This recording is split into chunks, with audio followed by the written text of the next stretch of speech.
Hi, this is Kate Stillman with yogahealer.com, and I'm here with Dr. Claudia Welch of drclaudiawelch.com. And we're really excited to start this Healthier Hormones course. It's going to be a 6-week, both live and online course. And I just wanted to ask you, one of the things that I found from reading Balance Your Hormones, Balance Your Lives is this, this emphasis on stress hormones versus sex hormones, and how it seems like our culture is, in this sort of very, very busy, very stressed out relationship to life. And I know, as a modern day yogini, who, has a meditation practice and does yoga, that there's still this feeling that if I'm not really consciously checked into it, there's this feeling of like life is a stressful experience. And I can feel how it turns my blood acidic. Like I can feel how that relationship running in the background literally makes my blood change. And I'm wondering what's going on here. And could you just break down like what's happening physiologically when we're relating to our own lives as a stressful experience on just a day-to-day, this is my life, I wake up and I'm already kind of overwhelmed experience?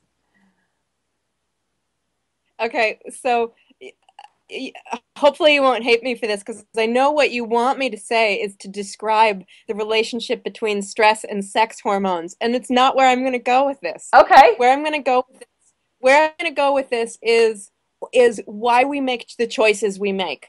Because fundamentally, we experience stress as a result of the choices we make.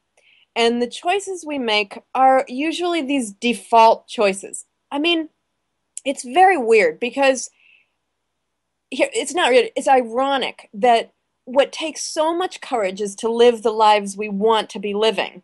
That takes so much courage. It doesn't take courage to keep clamoring on this endless seeming trapped feeling life of commitments that we're not sure why we made, but we did. That doesn't take courage to keep doing that. That takes an overblown sense of responsibility, and it takes fear. It takes fear that the world is going to fall apart if we do something differently. And that something differently is slow down, absolutely stop sometimes, lie on the couch for a while, just take our hand and run it across the table and get rid of a bunch of commitments that we are not sure why we made in the first place. I don't mean to say be a flake. I mean to say really learn how to listen to inside to our integrity. And so this is choices. This is the big choices and this is the little choices. And if we can't make it have integrity in the little choices, how do we expect to in the big choices? So for example, if Bob asks you to dinner and and you have to say yes or no, that's a choice involved. And so if you allow, which we all do, fear and seduction to take over, that's what's going to take over.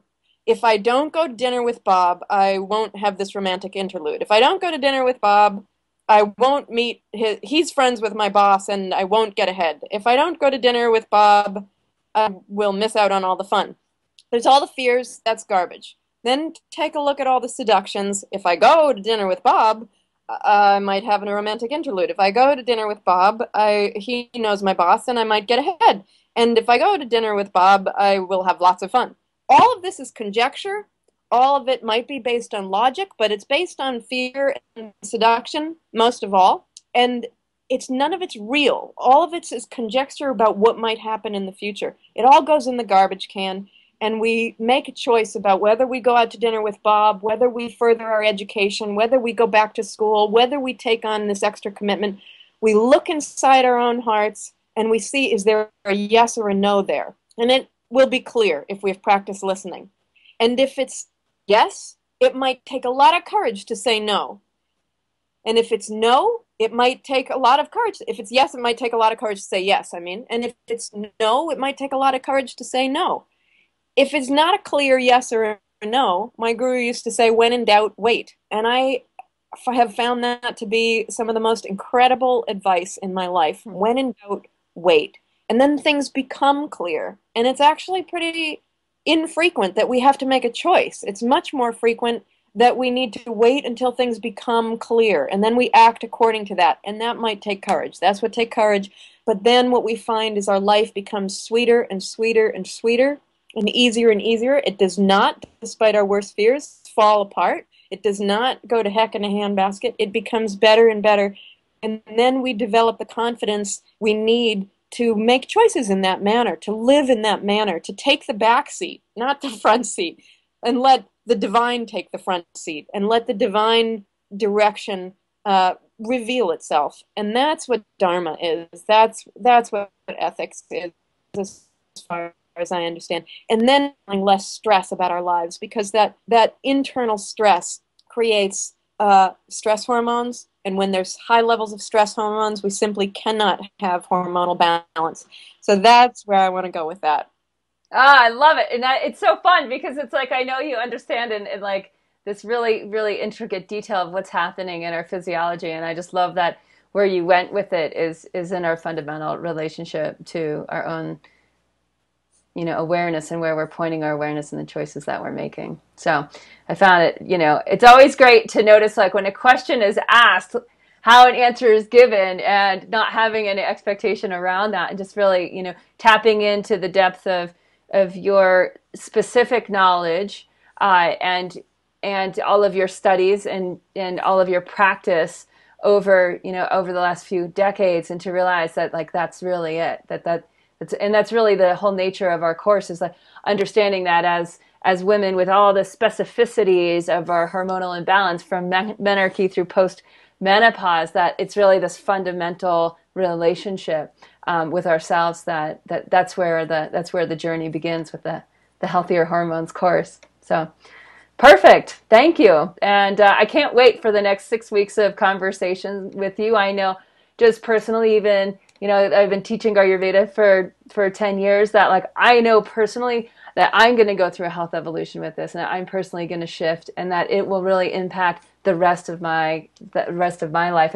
Sometimes it's interesting. Like I know when I first read, I have to look at my bookshelf. Which one was it? It was the A Woman's Best Medicine, Lonsdorf, right? And A Woman's Best Medicine for Menopause. And when I got my hands on those books, and I think I first read them when I was about like 30 years old, I'm like, oh, I'm so glad I'm reading this when I'm 30 instead of when I'm 50, or, because it's like the information, it's timeless information that shifts our relationship with life. And I really sense that for women, no matter, those of you who are listening to this, no matter if you are a teenage girl that really wants to navigate your fertility in the most skillful way, or if you're her grandmother that realizes that you're still making choices that aren't really akin to your innermost integrity, that this course is for you. And it's really this sort of intergenerational umbrella way of understanding women's health and our internal balance, and how we're making choices and living in alignment. And then from that place, looking at the real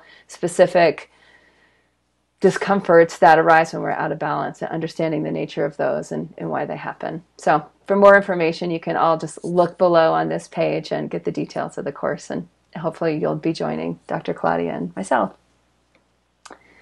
Thank you.